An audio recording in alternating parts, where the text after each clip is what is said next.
Jacob Fowler, a 2004 born goaltender from Melbourne, Florida, currently playing for the Boston College Eagles. These are 3 things that he does very well. Here's my disclaimer. Jacob Fowler does a lot of things very well, so it's difficult to distill his game down into just 3. Likewise, with each of these 3 things being good habits or attributes, they may not be for everybody.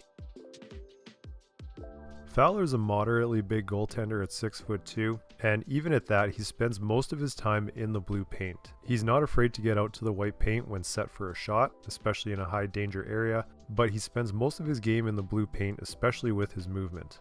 His lines to new angles are crisp and clean. There's very little wasted movement in terms of time or distance traveled. This isn't something that's exclusive to Fowler and more of a necessity at the higher levels. He's got a really good understanding of how the net size changes with position of the puck and the advantages of arriving clean and on angle with an efficient push, making some fairly high danger chances look fairly simple.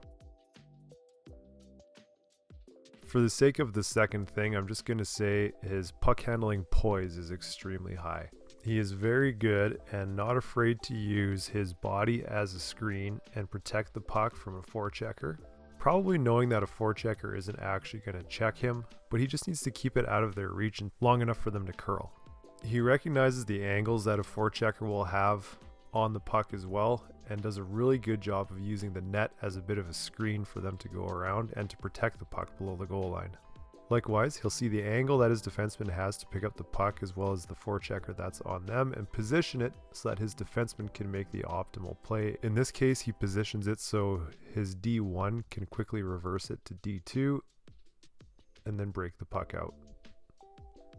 In a lot of cases, the rims that he stops are very simple, but I think Fowler's got a really good understanding of his role as part of that team to gain first possession of that puck behind their own net. Fake a pass, get that forechecker to swing, buy his defenseman a little bit of extra time and space, protects that puck with his body, makes the backhand pass. Understands the importance of stopping that puck up so his defenseman doesn't have to make first contact with that puck in the corner with their toes facing the boards. Even when he's defending a rush, passes that puck up to the forward so that they can break the puck out and go the other way. The deception can be as simple as a little tiny fake just to get that forechecker to hold up or curl the direction that you want them to. Looking at the angle that the forechecker is coming in here, he's using the net as a screen, keeping the puck on the same side of the ice. Using his body to protect the puck. And not being afraid to skate that puck a little bit, even if it means just getting it behind his net again, so that he's in a good position, can use that net as a screen and make a play with it.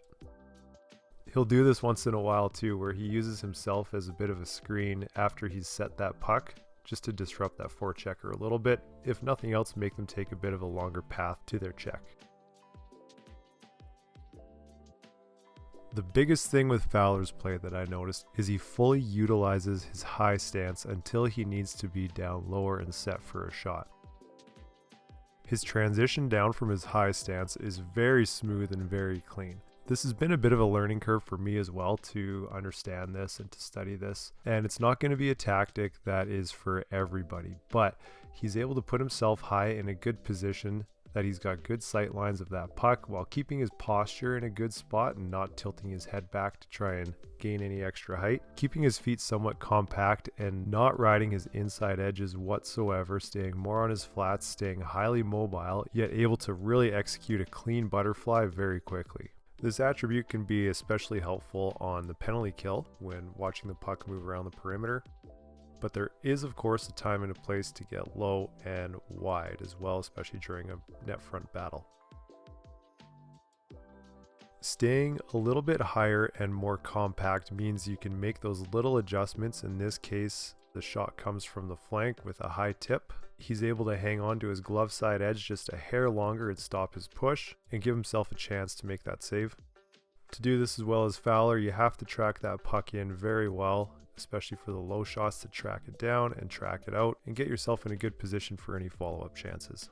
Off the rush, the shooter is being forced quite wide. Fowler's playing a tight overlap, staying somewhat high and mobile should there be a centering feed or a play to the weak side. This is why I say it's not for everybody in every case, because being in a high stance logically just puts you a little bit further away from your butterfly, especially when you look at the anatomy of how a butterfly actually happens in slow motion. So the skates don't actually just kick straight out to the side.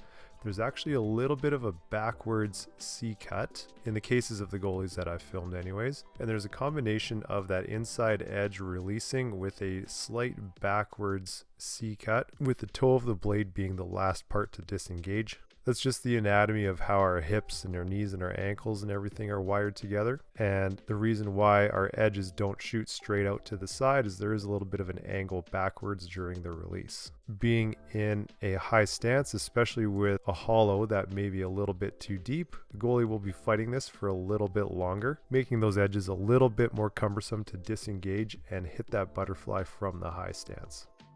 And those were 3 things that Jacob Fowler does very well.